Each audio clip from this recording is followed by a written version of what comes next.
My name's Yasmin, and I'm 32. I lived with someone who I would call crazy, and I don't use that term lightly. Either my husband was truly something special, as he would constantly berate and emotionally abuse me. This all started when he lost his job and had to rely on me financially to pay the bills. I work from home as a content creator and affiliate marketer. In this day and age, such jobs sell, and unfortunately, my husband was still of the firm belief that what I did for work was not considered work. He held these beliefs while maintaining the very accoladed and envied position as CEO for a firm. Unfortunately, he was let go due to a very disheartening situation that led the company to completely go down and crash into flames.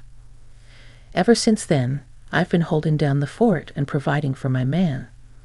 It was during this time that he saw just how much money I was making, even as an up-and-coming affiliate marketer and content creator. The amount of money I received was a lot. I would be making upwards of $15,000 per month.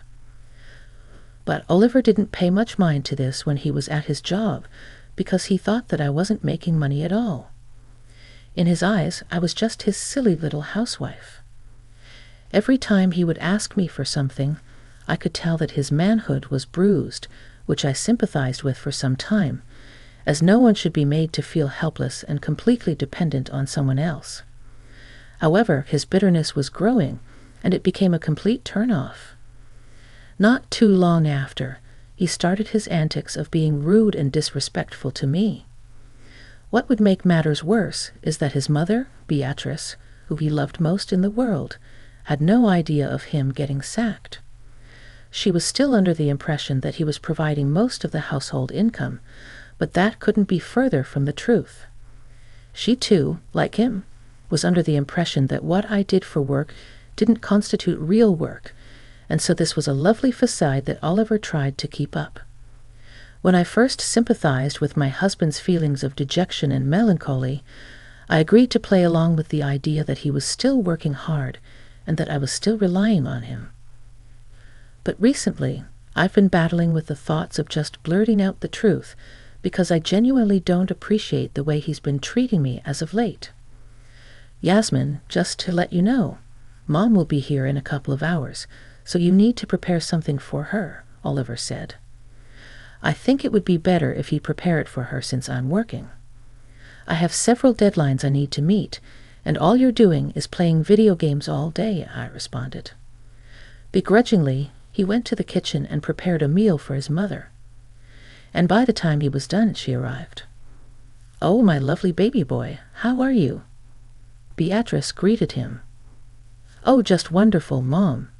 Had a long day at work today, and now I'm exhausted." "But never too tired to see you," Oliver replied.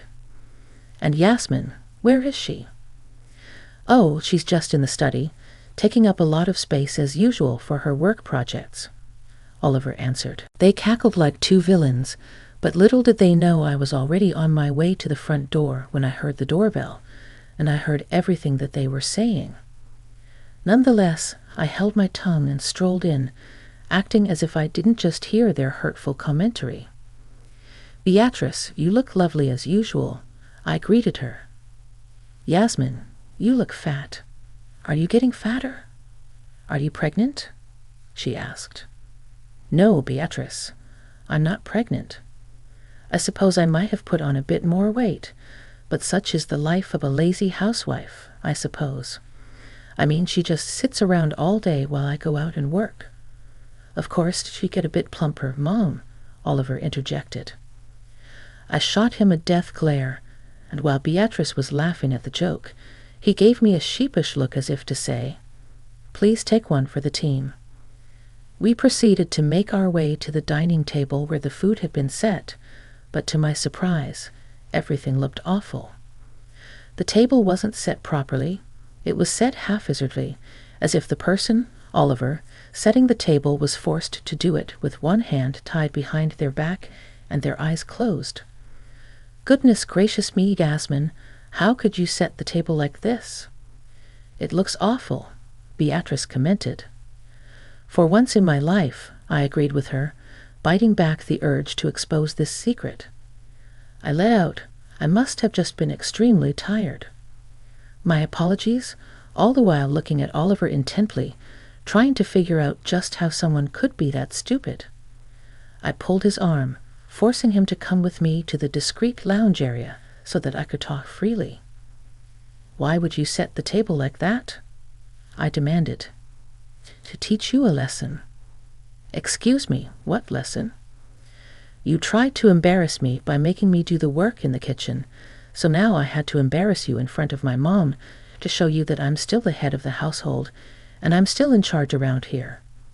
Just because you're the one who's making the money, it doesn't mean that you disrespect and demean me in this way. When I tell you to do something, you do it. Got it?" He stomped off to rejoin his mother, leaving me with my jaw on the floor because I was completely shocked that I had just been spoken to in that way. If I'd known that Oliver would treat me this way when walking down that wedding aisle, I'll tell you that I would have turned around and walked in the opposite direction. After composing myself, I rejoined them. "Yasmin, did you find this food in the bin? Why does it taste so awful?" Beatrice inquired. "Honestly, with the way you treat me, I wouldn't be surprised if you were trying to kill me," I retorted. Before I could even defend myself, Oliver interjected, "Honestly, I don't even know where I found her, Mom. You'd think with spending all that time in the kitchen that she'd learn a thing or two, but no." They burst out laughing, and I just sat there, shocked that all of this was going down. The afternoon went on with us chatting casually on the table with occasional moments of beating down on my character as a lazy housewife. The insults were subsequently paired with endless praise for my hard-working husband. Little did Beatrice know. "You know, I've wondered why Oliver hasn't taken me on a special vacation. With all that money you're making, you should take me somewhere. And it has to be somewhere lavish like the Four Seasons," Beatrice suggested. Feeling a little bit peeved and petty from everything that was going on between Oliver and me, I decided to chime in. "Oh, how about a vacation to Dubai? It's not like we can't afford a night at the Burj Khalifa," I said. Oliver shot me a look of hatred, and I shot one right back. But what happened next was the beginning of a very messy series of events. "Oh, darling, this is a trip for working individuals." Poor thing, she probably won't understand. How do I put it in layman's terms? You won't be coming with us because, well, every day is like a vacation to you, right? It simply wouldn't be fair, Oliver explained. Yes, Yasmin, it wouldn't make sense for the lazy housewife to go, Beatrice added. They started cackling their evil and maniacal laughs once more, and at that point, I snapped. I stood up, hit my hands on the table to demand attention, and said, "Actually, I do deserve to go on this vacation because I've been the one working tirelessly day in and day out just to provide for your selfish and inconsiderate son." Beatrice looked confused, and Oliver began to seethe. "I don't care that you'll be mad at me. I have to speak my truth. Beatrice, your precious little boy, who is rich, has been laid off from work months ago. I've had to be working constantly just to provide this table set that you're eating off of.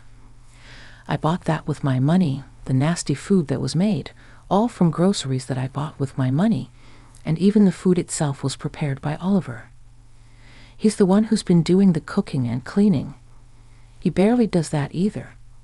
It seems to me that he's the lazy housewife and not me," I proclaimed. The house was completely silent, and then after moments of deafening silence, something strange happened. Beatrice began to laugh. "Oh my goodness, Oliver, you didn't tell me that your wife was a comedian," she exclaimed. Oh yes, Mother, she was just joking, you know. She's into things like dark humor and whatnot. You could have a career in stand-up, sweetie." "That was absolute gold," Oliver added. I was stunned. I had nothing to say. Despite blurting out the truth, Beatrice was just too oblivious and so madly in love with her son that she simply couldn't believe what I said. To try and prove my point, I pulled up an article on the events of my husband getting laid off, but Beatrice didn't find this funny at all. Now, Yasmin, I'm no stick in the mud. I know how to get lit, as the kids of today say. I can laugh at a couple of dark jokes, but this is too far.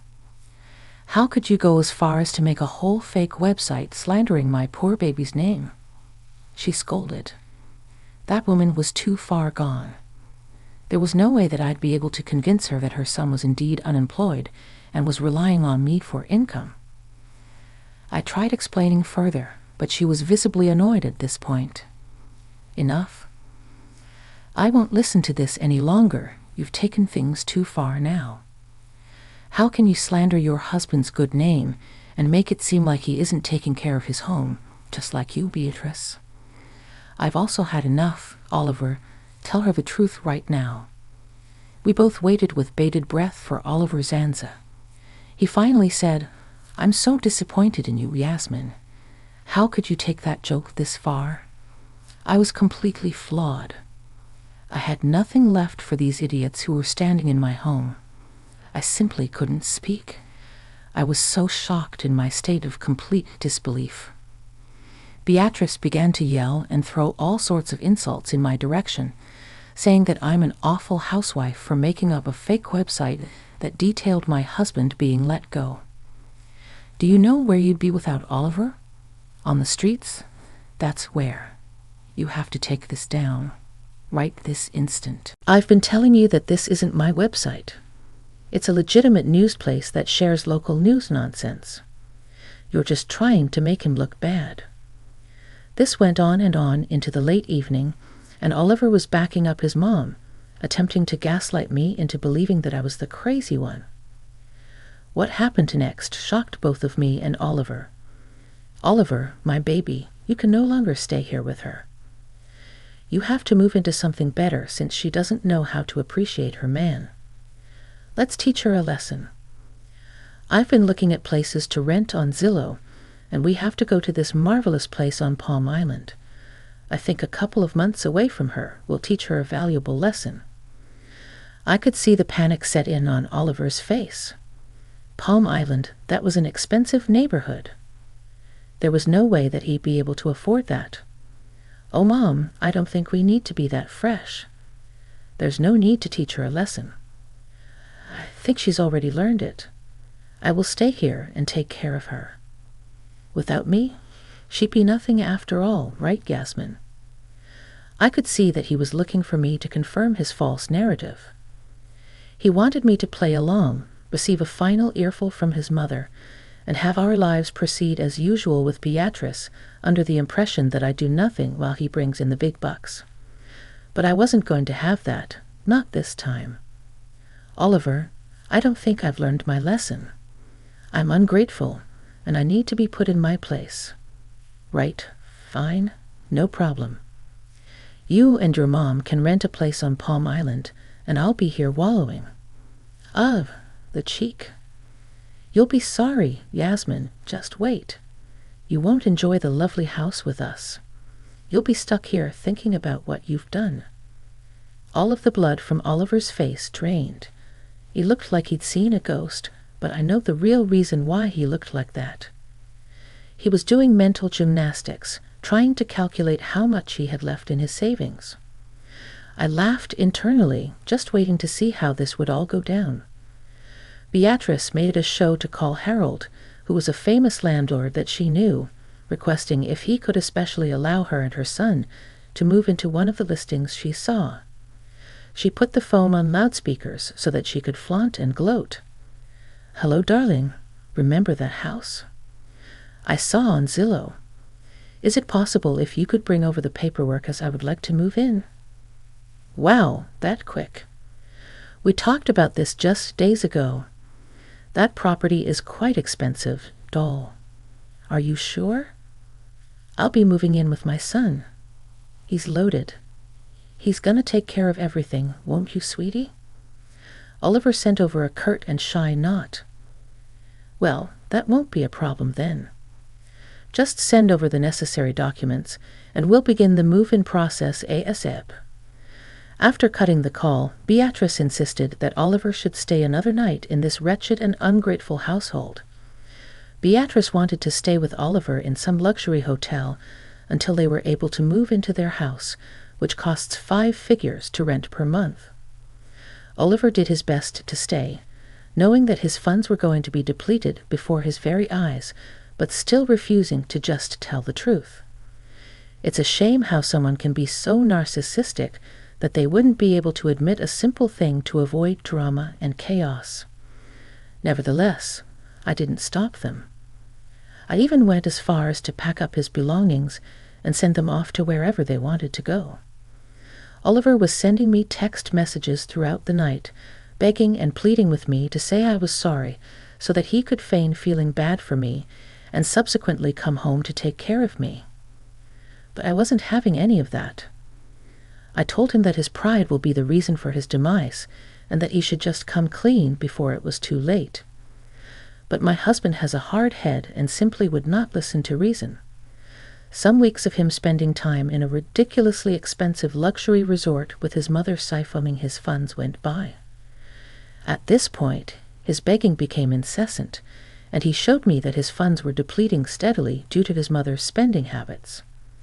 I'd often ignore his requests at this point, letting him suffer the same way that I had when I had to cover for his lying and broke behind. Beatrice called me to gloat about the rental property finally being finalized.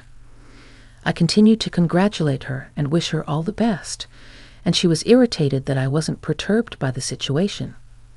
But she'd find out soon enough. Not only did Oliver have to pay the deposit, brokerage, and rental fee for the first month's rent, but he also had to buy lavish furniture to complement the new home. Understandably, he was struggling, but for some reason, he still refused to come clean. In another attempt to try and make me feel bad, Beatrice invited me over to the luxurious house to see just exactly what I was missing. I came, and I was elated, the reaction she didn't want to see, as I knew deep down that Oliver was crying every night, attempting desperately to get a job to compensate for what he was spending. Beatrice simply couldn't understand why I wasn't being apologetic for everything, because she still believed that her son was in the right. But all of that would come crashing down during month 2. It had been a total of 4 months since I had heard from Beatrice and Oliver. It was as if they just disappeared off the face of the earth. I was doing my grocery shopping when I bumped into somebody who looked somewhat familiar. "Oh, pardon me." "Oh, it's no bother. Wait, I think I know you. You're that famous landlord, right?" "In the flesh. A pleasure to meet you." You too look somewhat familiar. Would you by any chance know anyone named Beatrice?" "Why, yes, I do. How did you know?" "You look a lot like her son's wife. Her name is Yasmin, I believe." "Yes, that's me. How in the world did you know?" "If I recall, Beatrice and her son Oliver rented some property from me several months ago." "Oh yes, I'm well aware. But I haven't heard from them ever since they made the actual move." "How are they?" "You haven't heard from them? How strange. Well, you must know what happened at least." "Nope, haven't heard anything. It turns out, folks, that Oliver has moved back in with his mother. They are living in a cramped and unfavorable apartment complex because that's all he can afford at the moment. Harold went on to tell me that the bank statements that Oliver had sent to him were falsified, and if his true bank statements were used, he would have been rejected on the spot. Howard told me everything. He told me about Oliver, both him and Beatrice, and how they were so shocked when they found out the truth. Rightfully, his mother berated him. She was so loud and destructive that neighbors were making complaints, and Harold couldn't have their bad reputation tainting the elegance of that neighborhood. When it came time for the second month's rent to be paid, I noticed that Oliver was being very nice to me before telling me that he'd be late on the payment. This shocked me because Beatrice made it seem like he was loaded, and so paying rent of $35,000 per month wouldn't be an issue. But we were all hoodwinked. The funny thing in all this? I knew the entire time." "You knew? Why didn't you try and stop him?" "I did. God knows I did, but he was too stubborn to admit that he didn't have any money. Men and their pride. Well, he has now met his demise. After being found out, it wasn't a good look. His mother tore up the whole house in distress, so he was unable to return any of the furniture he bought. He had to resell it at a significantly cheaper price, which was a big loss to him because his mother attempted to ruin the house. I had to keep his deposit, and on top of that, since he falsified his bank statements, he was arrested." I gasped, completely shocked to be hearing all of this for the first time. Yep, it was truly a series of unfortunate events that led to this crazy situation. Beatrice pleaded that I drop the charges, but the damages had already been done. Your husband spent 2 months in jail waiting to post bail. His mother had sold her house to pay his bail, and with the remaining amount of money that they could scrounge up, they opted to live together in some dingy apartment complex on the other side of town. Do you mean to tell me that you haven't heard from any of them? Nope, not one squeak. I'm guessing they're all just extremely embarrassed about the situation. But honestly, good riddance. They made my life a living hell. Please, could you tell me where they're staying so that I can pay a visit sometime and deliver some divorce papers? Harold jotted down the address of where they were staying, and we set our deals. I left the grocery store, making a new friend and apparently gaining 2 enemies.